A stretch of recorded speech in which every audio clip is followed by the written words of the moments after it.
बिस्मिल्लाहिर्रहमानिर्रहीम। अस्सलाम वालेकुम everyone, welcome back to my YouTube channel the virtual ma'am. आज की इस वीडियो में हम गेट जनरल टेस्ट के ऊपर बात करेंगे।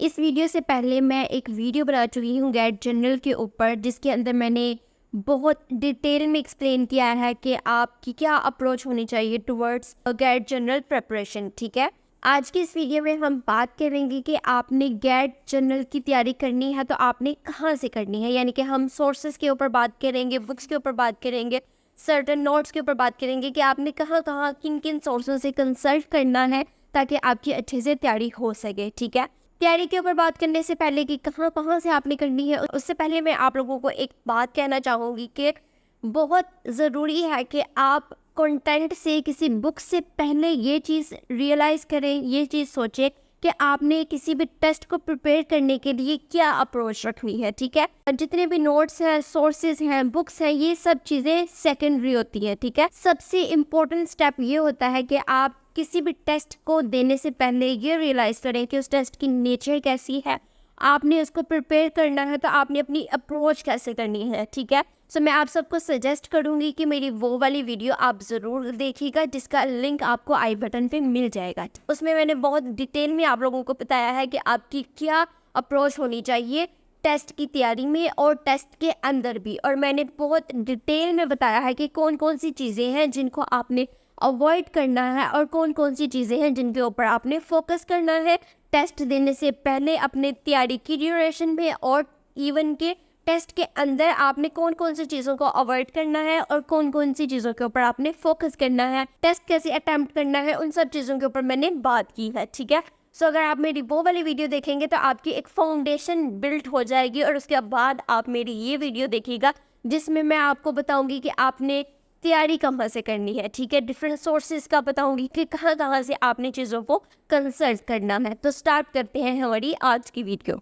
Okay, so before diving into the topic, it is very necessary कि हम देखें, हम एनालाइज करें कि जो एनटीएस का टेस्ट होता है गेट जनरल, उसका लेवल क्या होता है। यानी कि अगर ये टेस्ट कंडक्ट किया जाता है तो उसमें बेसिकली स्टूडेंट्स की कौन सी चीज़ों को टेस्ट किया जाता है और उसका क्या लेवल होता है। ठीक है, किसी भी टेस्ट को प्रिपेयर करने से पहले ये चीज़ बहुत ज़रूरी है कि आप इस चीज़ को रियलाइज़ करें कि आपका किस लेवल के ऊपर आपको टेस्ट किया जा रहा है। आपको एफएससी के लेवल के ऊपर टेस्ट किया जा रहा है, ग्रेजुएट लेवल के ऊपर टेस्ट किया जा रहा है, या फिर किसी बड़े टेस्ट के ऊपर। सो मेरे ख्याल में ये टेस्ट बहुत ही बेसिक होता है। अगर आप इसके सिलेबस को एनालाइज करें, खासतौर पे इसका जो क्वांटिटेटिव का सेक्शन है, उसमें आप अगर सिलेबस को देखें तो ये जो सिलेबस लिया गया है ये 9th और 10th की जनरल बुक से लिया गया है, यानी कि साइंस से भी नहीं लिया गया। सो बेसिकली एनटीएस वालों ने क्या किया, यहाँ पे इन्होंने एक जनरलाइज किया सिलेबस को। इन्होंने ज़्यादा मुश्किल भी नहीं रखा और ज़्यादा इजी भी नहीं रखा। ठीक है, फॉर एग्जांपल अगर कुछ स्टूडेंट्स होते हैं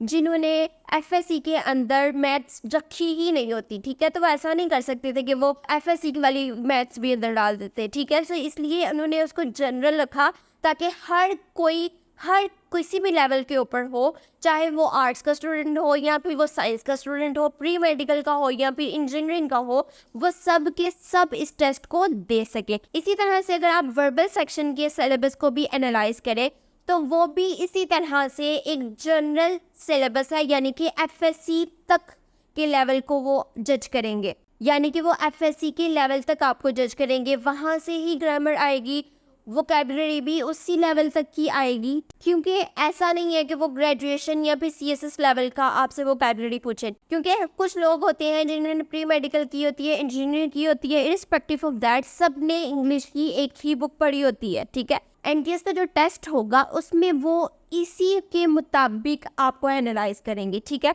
ये तो हमारा हो गया एनालिसिस कि आपका सिलेबस किस लेवल तक है। ठीक है, और अगर हम इसको एनालाइज करें तो हमें पता चलता है कि ये बहुत बेसिक है, यानी कि आप कोई एमफिल या फिर बीएस के लेवल का सिलेबस आपसे नहीं पूछा जाएगा। ठीक है, यानी कि और इवन की इंग्लिश वाला सेक्शन है वो भी आपसे बीएस के लेवल का नहीं पूछा जाएगा।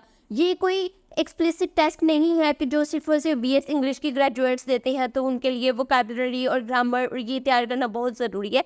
ये जनरल टेस्ट है। ठीक है, आर्ट्स एंड ह्यूमैनिटीज़ का सेक्शन है फॉर एग्जांपल, तो उसमें भी जनरल है, जितने भी आर्ट्स के स्टूडेंट्स हैं, सोशल साइंसेज से रिलेटेड स्टूडेंट्स हैं, तो वो ये सब टेस्ट देते हैं, ठीक है। तो बिल्कुल बेसिक चीज़ें हैं, आपने इन चीज़ों को कॉम्प्लेक्स नहीं करना, बहुत आगे नेक्स्ट लेवल तक नहीं लेके जाना, ठीक है। ये तो बात हो गई कि हमारा किस लेवल के ऊपर टेस्ट होता है। नेक्स्ट अब हम बात करेंगे कि हमने प्रिपेयर कहाँ से करना है। खास तौर पे मार्केट में बहुत सारी बुक्स हैं। जब भी किसी गेट जनरल एस्पिरेंट को पता चलता है कि मेरा इतना स्कोर आया है, तो वो पहली बात, जो पहला क्वेश्चन वो मुझसे पूछते हैं, पहली डिमांड जो करते हैं वो ये होती है कि आप अपने नोट्स हमारे साथ शेयर कर दें।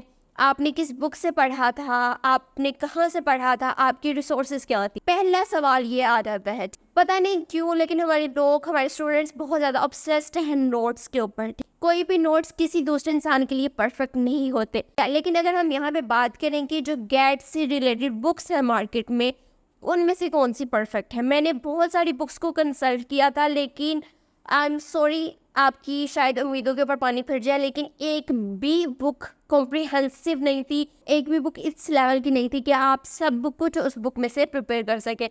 बल्कि मैं कहूँगी कि उसमें से कुछ भी नहीं था कि जो एनटीएस टेस्ट में आपको हेल्प करे, सिवाय एनालिटिकल सेक्शन में। उसमें भी वो बस प्रैक्टिस के लिए ठीक है, उसमें से भी एनालिटिकल वाले वो क्वेश्चंस भी नहीं आते, बस एक आपकी प्रैक्टिस के लिए है, ठीक है। सो आपने फिर कहाँ से प्रिपेयर करना है, और मैं ये वाली बात क्यों कर रही हूँ कि आपको कोई भी बुक हेल्प आउट नहीं करेंगी। सबसे पहले तो हमारे पाकिस्तान में जितनी भी एंट्री टेस्ट से रिलेटेड बुक्स हैं, अगर आप उनको एनालाइज करें तो सबका कंटेंट ऑलमोस्ट सेम ही होता है। बेशक वो ई कैट की एंट्री टेस्ट के लिए बुक्स हो, एम कैट के लिए हो, लैट के लिए हो, नेट के लिए हो, गैट के लिए हो, या किसी और एंट्री टेस्ट के लिए हो, समहाउ सबका कंटेंट एक ही है। सब में वोकैबुलरी के वर्ड्स भी एक ही हैं, इररिस्पेक्टिव ऑफ दैट कि इस टेस्ट का लेवल क्या है, इस टेस्ट के अंदर क्या चीज़ एनालाइज की जा रही है, टेस्ट किस बेस के ऊपर बन रहा है, ठीक है।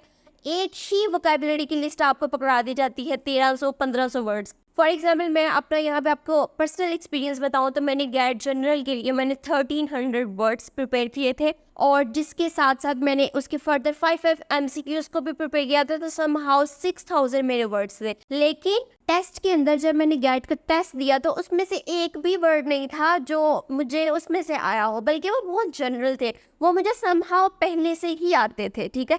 मैं आपको ये नहीं कह रही कि आपने बिल्कुल ही प्रिपेयर नहीं करना, बस मैं आपको ये बता रही हूँ कि आपको पता होना चाहिए कि अगर आप वोकैबुलरी वाला सेक्शन प्रिपेयर कर रहे हैं तो किस लेवल तक आपने जाना है, ठीक है। यानी कि वो आपको CSS लेवल की वोकैबुलरी नहीं पूछेंगे, वो आपसे बेसिक पूछेंगे। अगर आप प्रिपेयर करते हुए आपको कुछ वर्ड्स नजर आते हैं जो बहुत ही मुश्किल है, जिनको प्रोनाउंस करना भी मुश्किल हो रहा है और बहुत ज़्यादा कंफ्यूजिंग है, तो आप उनको छोड़ दें, अपनी तैयारी को उस लेवल पे रखें जिस लेवल पे वो आपसे डिमांड कर रहे हैं, ठीक है। सो हमारे बुक्स में क्या मसला है कि चीज़ें बहुत ही ज़्यादा कॉम्प्लिकेटेड है।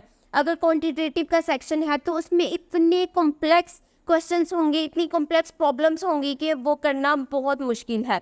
अगर मैं यहाँ पे अगेन अपना पर्सनल एक्सपीरियंस शेयर करूँ तो मैं जब क्वांटिटेटिव सेक्शन की तैयारी कर रही थी तो मैं टॉपिक्स को प्रिपेयर करती थी, तो उसमें से एक भी क्वेश्चन मैं नहीं कर पाती थी क्योंकि वो इतना हार्ड था। लेकिन मैंने 2 दफ़ा टेस्ट दिया और मैंने रियलाइज़ किया कि एनटीएस के टेस्ट में कोई भी प्रॉब्लम क्वांटिटेटिव सेक्शन से 1 मिनट से ज़्यादा बड़ी नहीं हो सकती। यानी कि वो आपको ऐसा कोई क्वेश्चन देंगे ही नहीं जो 1 मिनट में सॉल्व ना हो पाए। वो बहुत बेसिक क्वेश्चंस पूछते हैं और मोस्टली क्वेश्चंस इस तरह की नेचर के होते हैं कि उसमें सिर्फ और सिर्फ आपकी नॉलेज पूछी जा रही होती है कि बस 1-2 स्टेप का वो क्वेश्चन होता है और बस।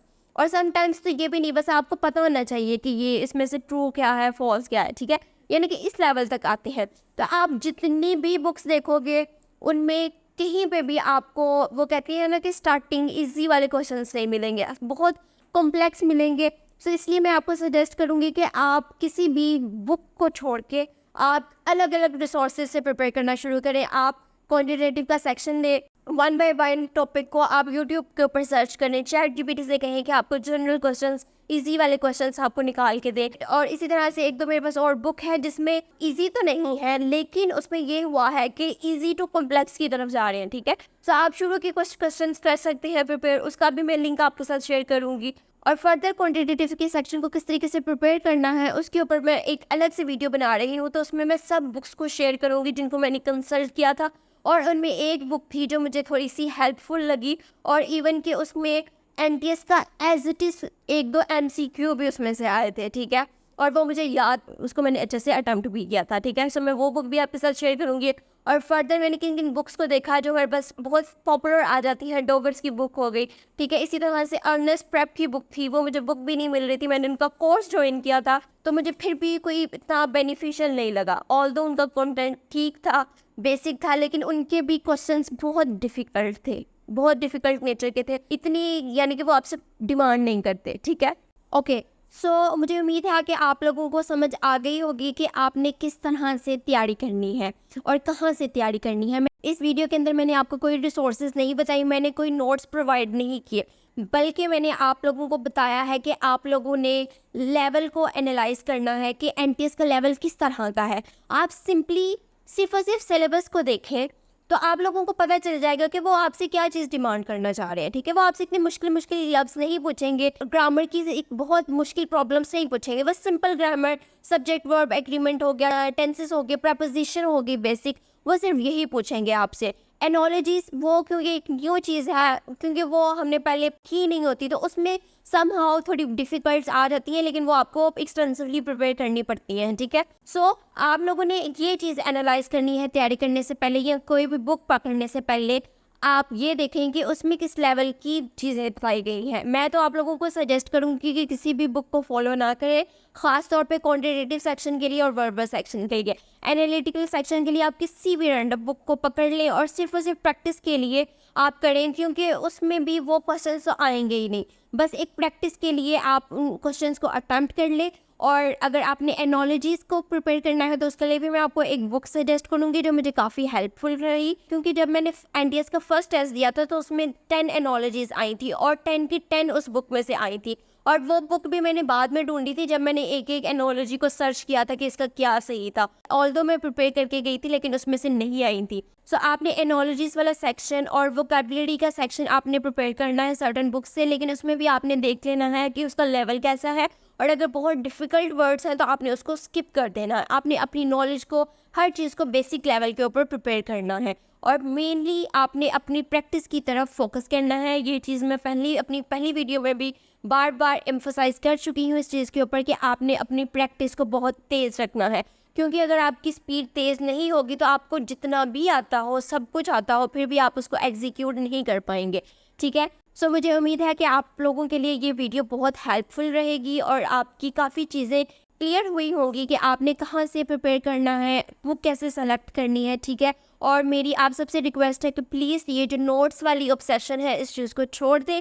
जब तक आप किसी चीज़ में खुद से एफर्ट पुट नहीं करेंगे, आप कभी भी 100% रिजल्ट्स अचीव नहीं कर पाएंगे, ठीक है। इवन कि अगर आपको बिल्कुल परफेक्ट नोट्स भी दिए जाएं फिर भी आप अच्छा परफॉर्म नहीं कर पाएंगे अनलेस कि कुछ ना कुछ आप अपनी तरफ से भी एफर्ट डालें। सो इसलिए नोट्स को छोड़ा करें, आप मांग लें बेशक किसी से, लेकिन उससे पहले स्मार्टली चीज़ों को एग्जीक्यूट करना सीखें। सो इंशाल्लाह हम लोग बहुत जल्द मिलेंगे अपने नेक्स्ट वीडियो में, तब तक के लिए अल्लाह हाफिज़।